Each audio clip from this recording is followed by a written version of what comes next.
Hi, my name is Bob Metcalf, and I'm here today to talk about the next big thing, the video internet.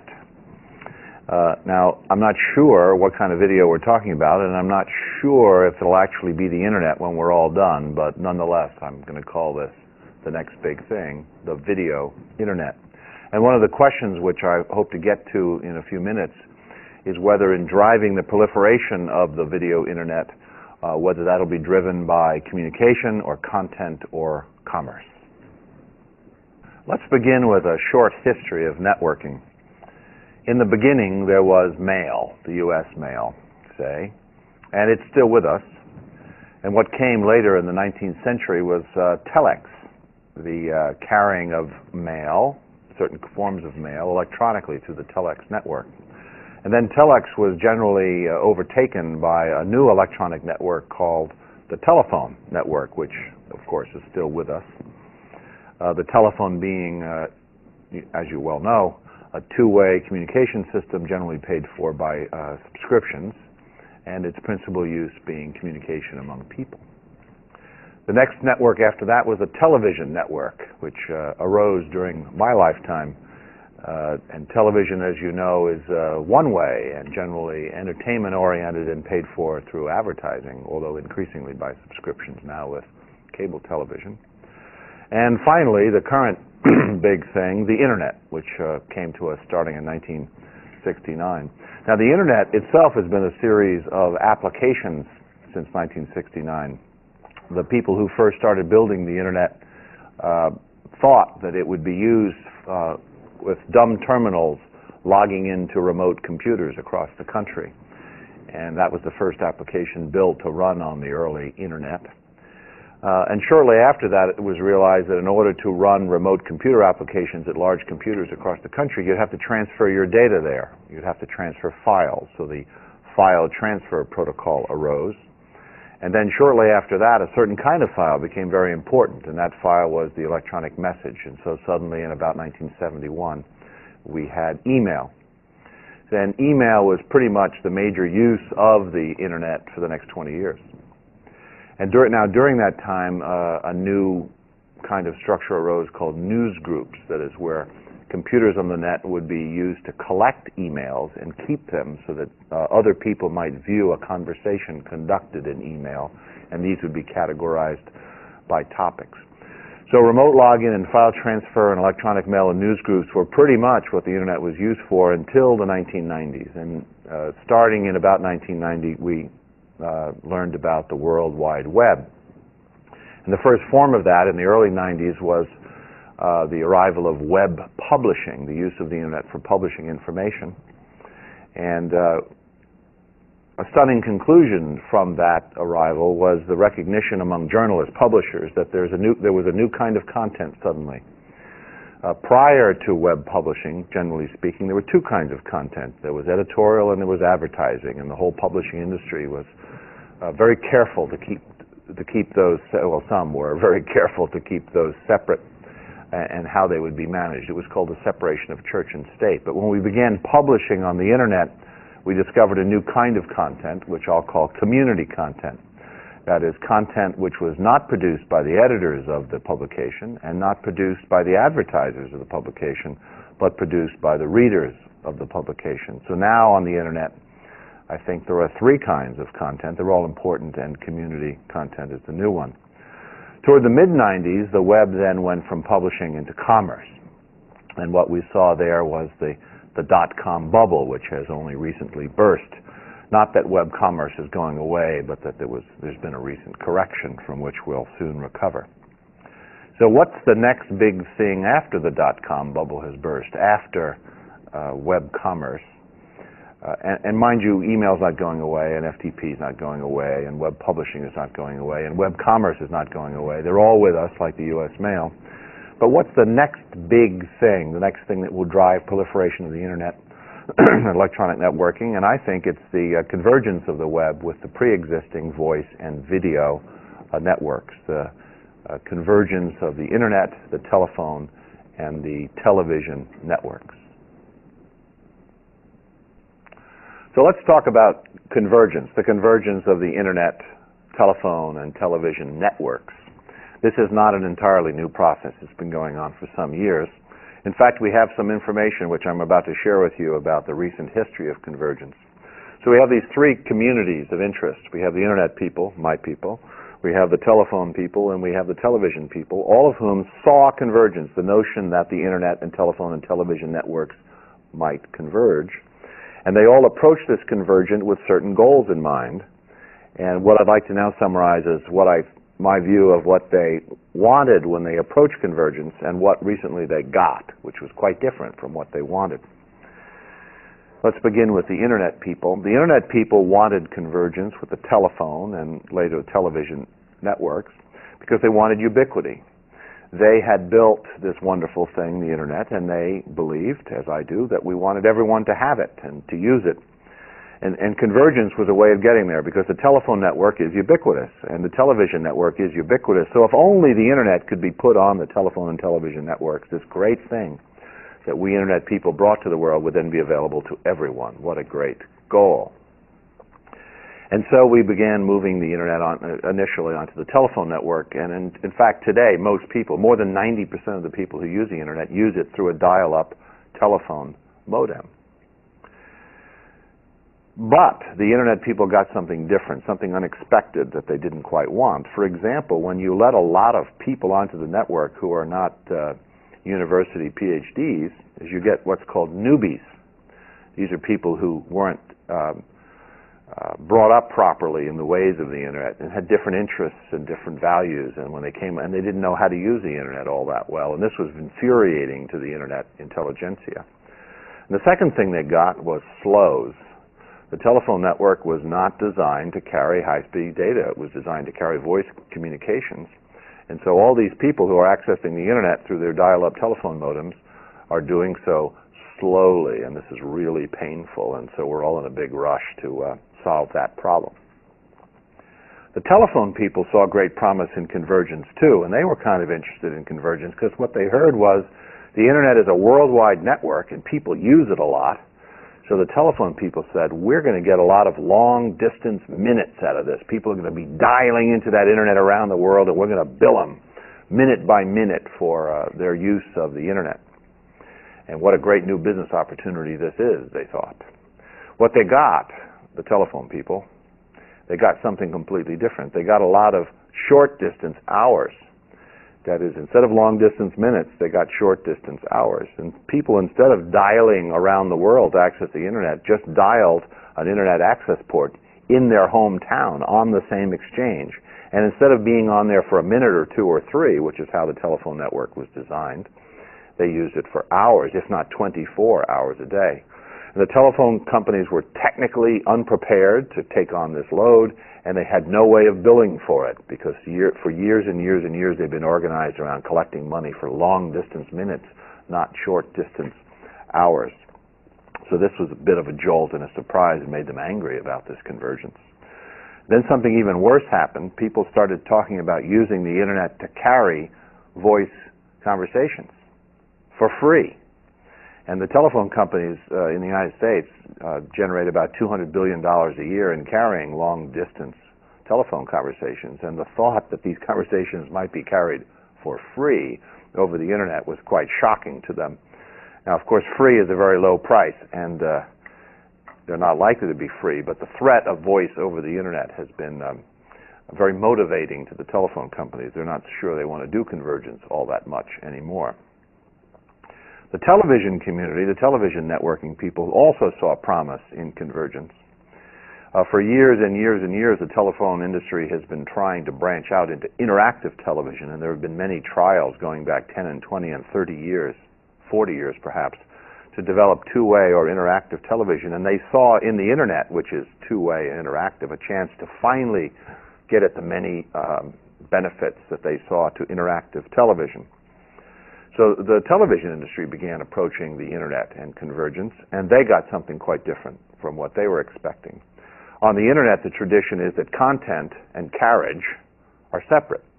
That is, there's the infrastructure of the network, which is owned and operated and run by one group of people, and then there's all this content which is carried on it, and they're generally not owned by the same people. Well, in the television world, there's a great overlap between those who own the carriage and those who own the content. So the business model of the television industry is different from the fundamental business model or evolving business models of the internet. So this was a problem.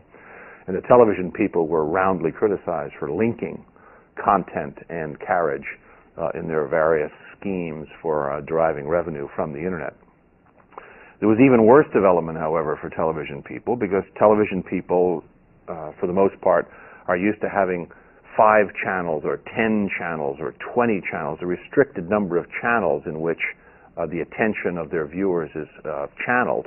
And so the competition among these channels is under their control pretty much. But on the internet, there's not 10 channels or 100 channels or even 500 channels. On the internet, there's 1 million channels.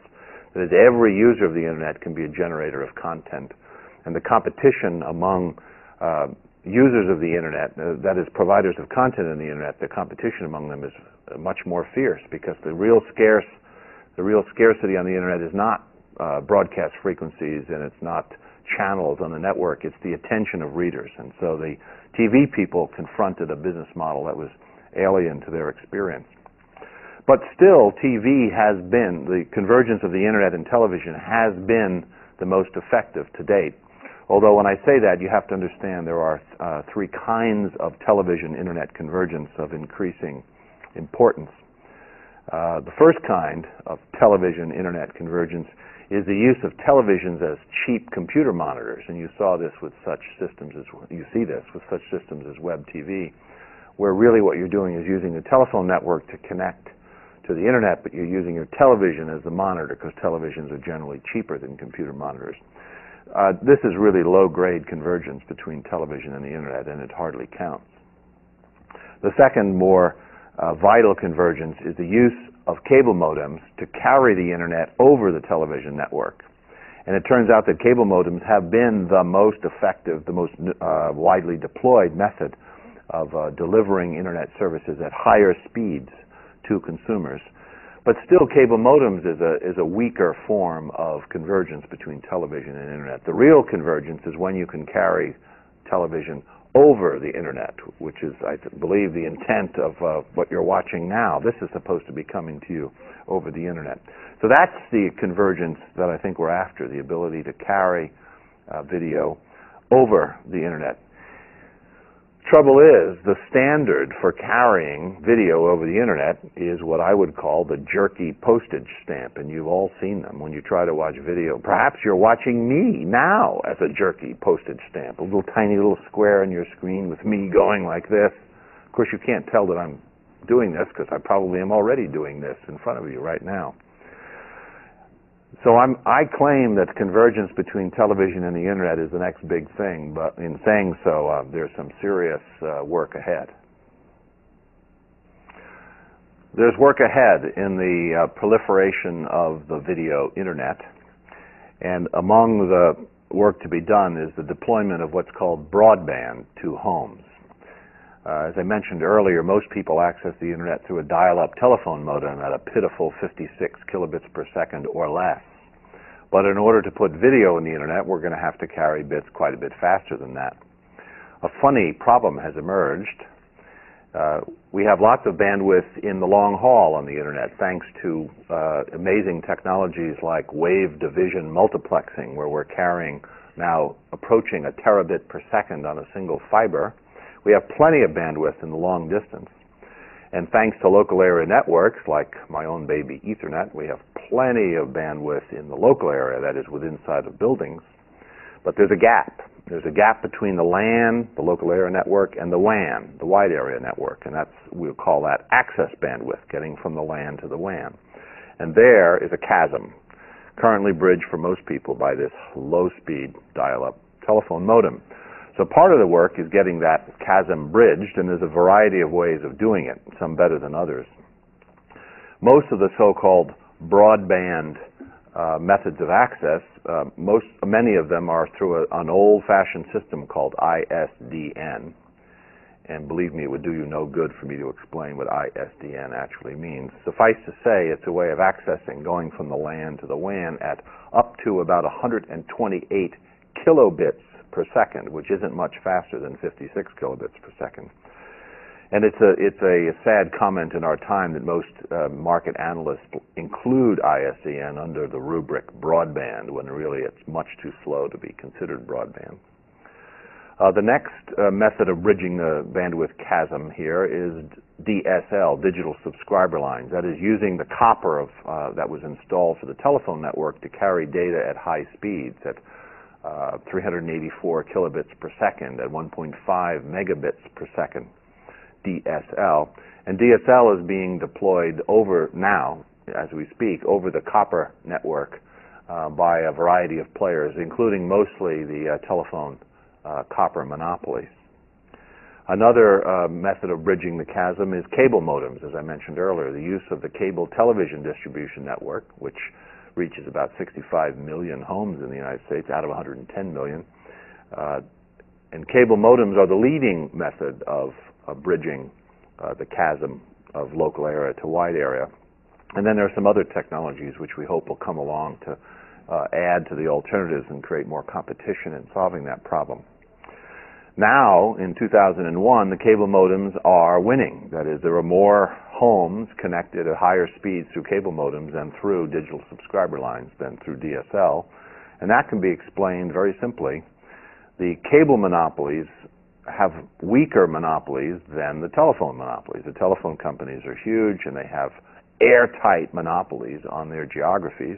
And so their motivation for installing digital subscriber lines is much lower. They have no one pressuring them to do, very few people pressuring to do so. An industry did rise up in recent years to bring DSL to homes in large numbers in competition with the entrenched incumbent local exchange carriers, as they're called.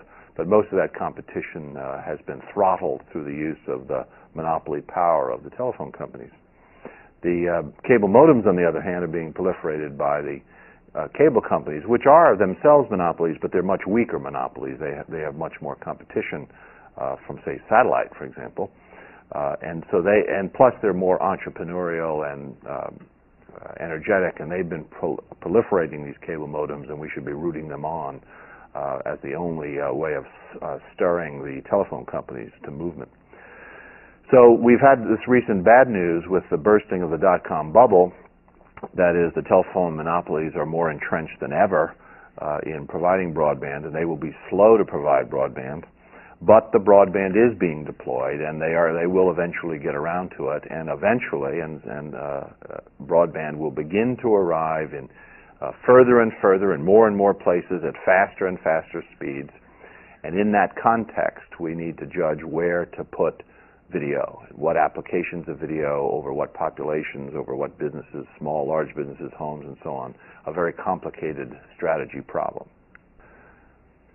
So one of the problems, or another of the problems with the proliferation of internet video is the plumbing. And I'm a plumber, an internet plumber, so let me talk a bit about the problems presented by the internet's plumbing. The term to describe the heart and soul of internet plumbing is TCP/IP, which is the name of the protocols that have been, I guess they were installed in the internet in 1983. They were probably invented in 1973. And these protocols present problems for the carriage of video over the internet. When you try to, in today's world, when you try to carry video over the internet, the plumbing is slow, and it's lossy, that is, information is lost, and it's delayed, jittery and delayed when it gets there. And these present problems for television. Television is much higher, uses many more bits per second than telephone or the web. It relies on the data getting through reliably so that the whole picture gets painted, not just little corners of the picture. And it's real time. You know, I'm moving in real time, and if the packets are delayed and I stop momentarily, that's disruptive to what you expect from video. Now, there have been some efforts to solve the problems of the internet as plumbing for video, and one of those is broadband deployment that I've just touched on. That is, increasing the speed of all the circuits so they can better carry video. But then there are protocol problems with the internet. The internet was never designed. It was designed in 1973. I know. I attended the meetings. And no one was talking about video in 1973, and not even in 1983 when it was finally deployed in the worldwide internet. But recently, as we're trying to get video on the internet, there have been various proposals to fix TCP/IP. One of those proposals is to replace TCP with various protocols. The one that comes to mind is RTP, the real-time protocol, to make up some of the deficiencies of TCP.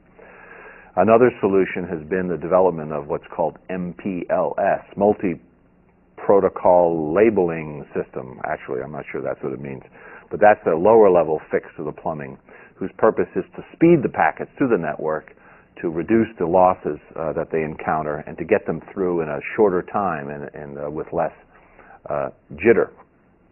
While all this is going on, there have been great advances in the plumbing that underlies TCP/IP.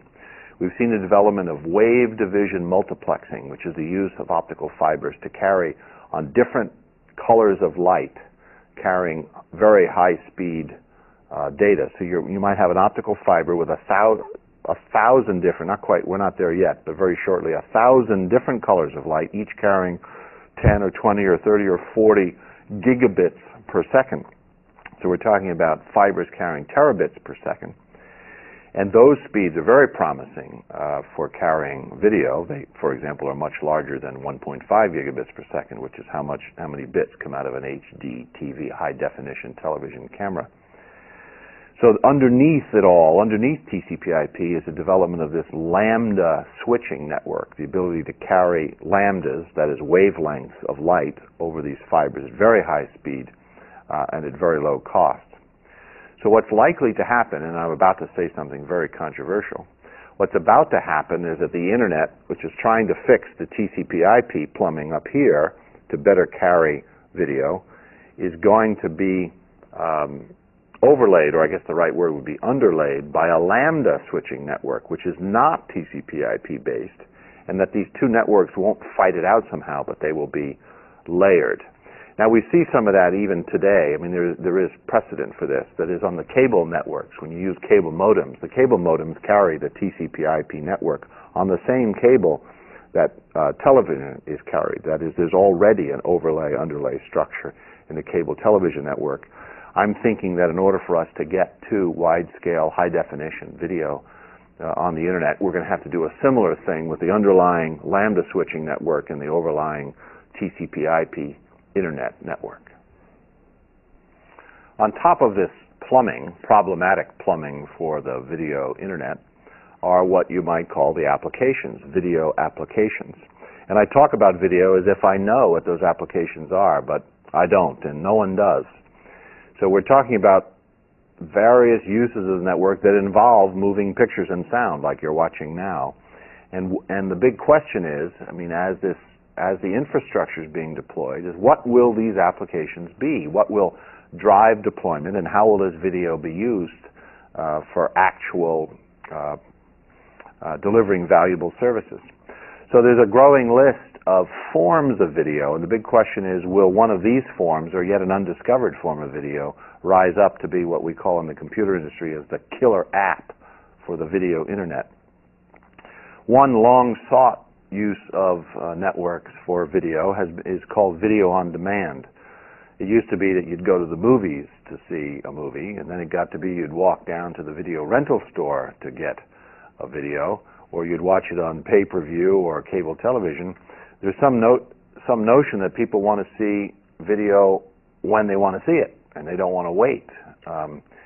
So being able to select a video and watch it right then when you want to watch it is called video on demand. So will we be using the internet for video on demand? Will that be the killer app? Will millions of people wanting to watch this video right when they want to watch it, will that demand drive the proliferation of the video internet? I don't know. In fact, I have a theory that it won't be. Another, and let's call it an opposite kind of use of video, would be video phone. For decades, we have been trying to get to the video. Right now, telephone, as you well know, is just voice, and wouldn't it be nice to be able to see the person you're talking to? I think so. But video phone has been very hard to achieve. It's either been too expensive or too crummy or Can we use the internet to finally introduce video phone? Now, this is different from video on demand. Video on demand has to do with the delivery of what they call content, whereas the video phone is a deliverer of person-to-person communication. These are not nearly the same, but they both involve video. Then there's video conferencing, and there is a lot of video conferencing going on in the world. You know, you go to a special room with a television and a camera, and then groups of people can meet at great distances. Perhaps video conferencing moved over onto the video internet will be the killer app. And then there's email. Now, email for 20 years, and probably still is, the killer app for the internet. What about video email? What about, instead of typing in your short message, what if you just turned on the camera briefly to send a video email? So that was a very short list, and I think there will be many nuances of video, and one of those, or two of those, will be the killer apps driving the proliferation of the video internet. I don't think we know what it is. Now, there are some people already starting businesses based on internet video.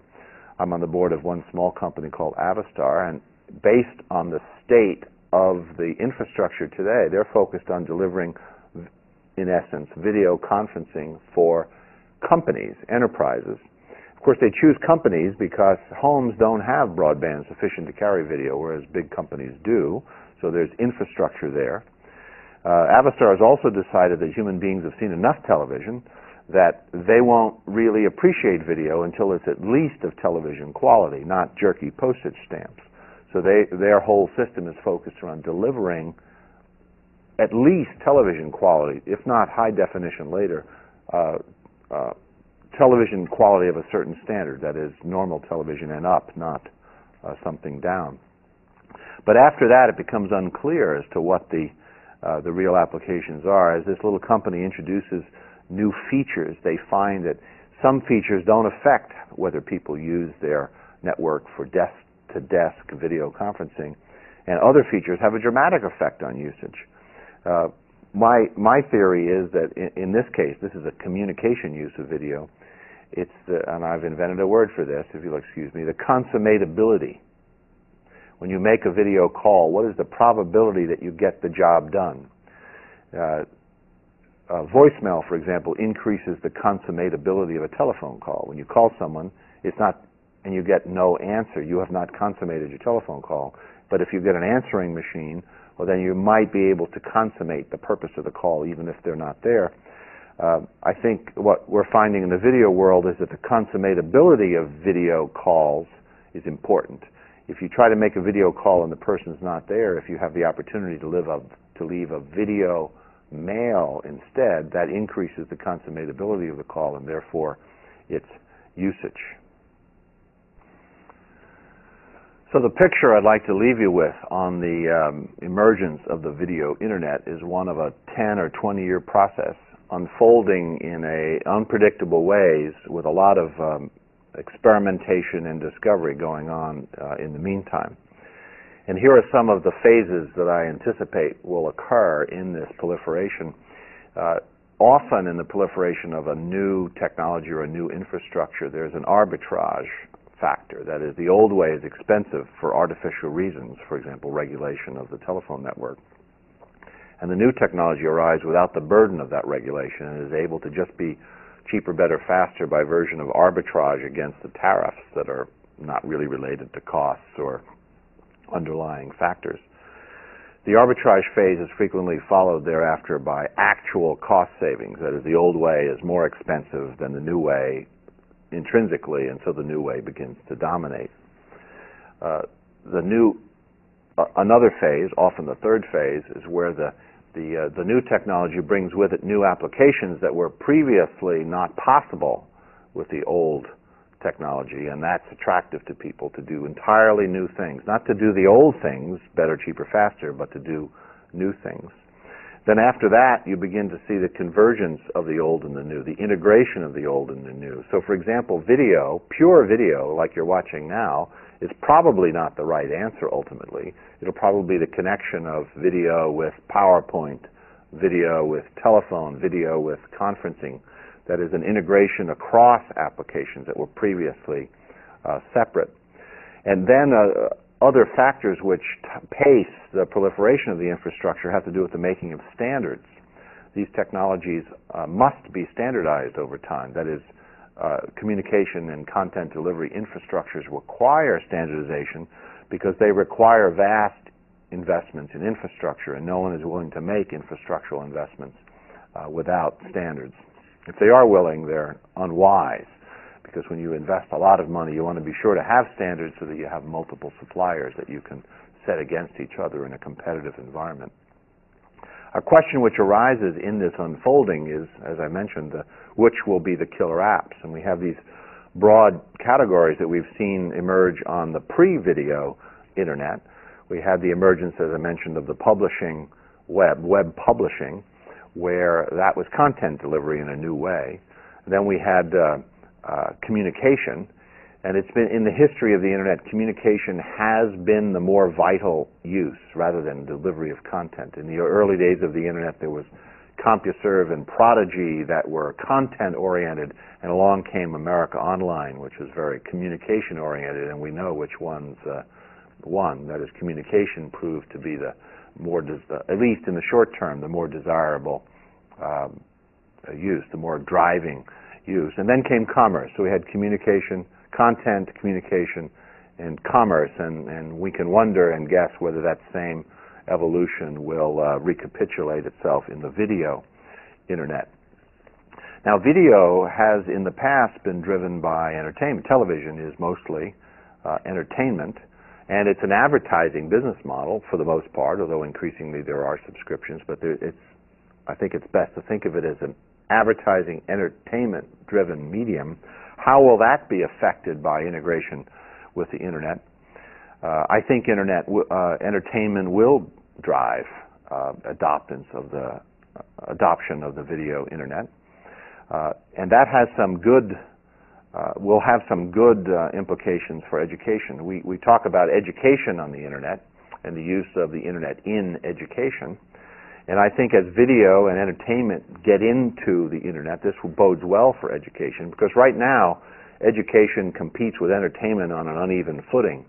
The entertainment model allows for high production values, which are attractive to kids, whereas the education business does not have the same access to production values. So there's kind of thank goodness for the Discovery Channel, which does have high production values. So there you see an example where if you raise the production values of education, it can then compete on an even footing with entertainment. So as we get video on the internet and the general facilities for increasing production values on the internet, and as the infrastructure improves for delivering those production values, I think this will have a related benefit to the use of the internet for education. It's getting to the point now where we can begin to think not so much of putting the internet in schools, but instead using the internet instead of schools. That is, as we begin to have a very high bandwidth and ubiquitous internet with video, more and more it can be used for education from the home instead of busing people off to remote places to be taught with chalk on slate. I'd like to close with a short story of a recent interaction that I had with video over the internet. Only this wasn't just normal video, this was high-definition television, a coming thing in video. And this wasn't just the internet, this was Internet 2, the new version of the internet, much higher speed version of the internet that people are working on. And I was asked to do a short video presentation, not unlike this one, from MIT, to be delivered on a huge screen at a conference center in Las Vegas. In fact, it was part of the keynote address of Craig Barrett from Intel. So I arrived at this room over here at MIT, cross campus, where there was a high-definition camera. And out of that camera came 1.5 gigabits, billion bits per second of video of a much higher quality version of me that went into these boxes, and there were people sitting around by the boxes running them, and those boxes would take this 1.5 gigabits per second and crunch it down, compress it down to 20 megabits per second, that was then carried over an 100 megabit per second Ethernet cable into Internet 2 here in Cambridge. And then it went several hops through the southern United States to arrive in Las Vegas at 2.4 gigabits per second. That is the speed of the circuits being used. So I showed up to give this presentation, and it was very exciting because this was the latest technology, the best of video and the best of the internet assembled for this short video presentation. And I delivered the presentation and listened to what was going on around me. Now, unfortunately, my presentation fell at a time of day when the traffic on Internet 2 was a bit higher than usual, and so the broadcast wasn't getting through reliably to Las Vegas. There was a bit of breaking up, as of course in the Internet, the way the Internet works using TCP/IP. When packets accidentally arrive in large numbers at a single place, some of them get lost. They're thrown away, and this led to breakups in the video. Fortunately, the video had been recorded in Las Vegas just in case the Internet didn't work during this particularly busy time of day. So I'm thinking, uh-oh, is this good plumbing for the video Internet? It didn't seem to be good plumbing. But there was a worse problem, that even when the Internet wasn't crowded and therefore failing to reliably deliver this video stream, there was another problem, is that it took time to compress this video from the 1.5 gigs down to the 20 megs, and it took time for it to wind its way through the Internet routers that we've known so well over the last 30 years to get all the way to Las Vegas. So that in the end, it took 4 seconds for my picture to leave Cambridge and arrive in Las Vegas. Now, it was a pretty picture, to be sure, but it was not an interactive picture. Craig Barrett in Las Vegas and I could not really have much of a conversation because there's a 4-second delay. That would be 4 seconds this way and then 4 seconds back. That would be an 8-second round-trip delay. It is generally believed that in order for that to work, you need round-trip delays in the milliseconds, in 100 milliseconds or 200 milliseconds, not 8 seconds. So I took this little interaction as sort of a progress milestone in the proliferation of Internet video, and my conclusion, which you've already heard a bit of, is that the Internet is not the right plumbing for the video Internet. We will call it the video Internet. We will call it the Internet, but it's not going to be the Internet we know and love today, I suspect. That is, the time-tested TCP/IP structure of the Internet will have to be changed, and as I mentioned earlier, perhaps in this overlay fashion, an underlying dense wave division optical switch network underlying the TCP/IP packet switch network in order to deliver high-definition video. And I also saw that this one-way application was not nearly as, it would have been much more interesting, I think, to the audience if Craig Barrett and I were to argue about something, but we couldn't argue about something. Instead, the audience had to suffer a steady one-way stream of my words instead of an interaction between Craig and I. So that the applications for video, as I've mentioned, there'll be considerable exciting experimentation ahead as to what kind of video-based applications, or better yet, where to put video in other applications to make them interesting and to compel the deployment of video infrastructure. So in closing, it's going to take time. That little experiment between Cambridge and Las Vegas indicated that the video Internet is not, it may be the next big thing, but it's not going to come tomorrow. It's going to take, as I mentioned earlier, probably 10 to 20 years, and these years will be very interesting, and I look forward to them. Thank you.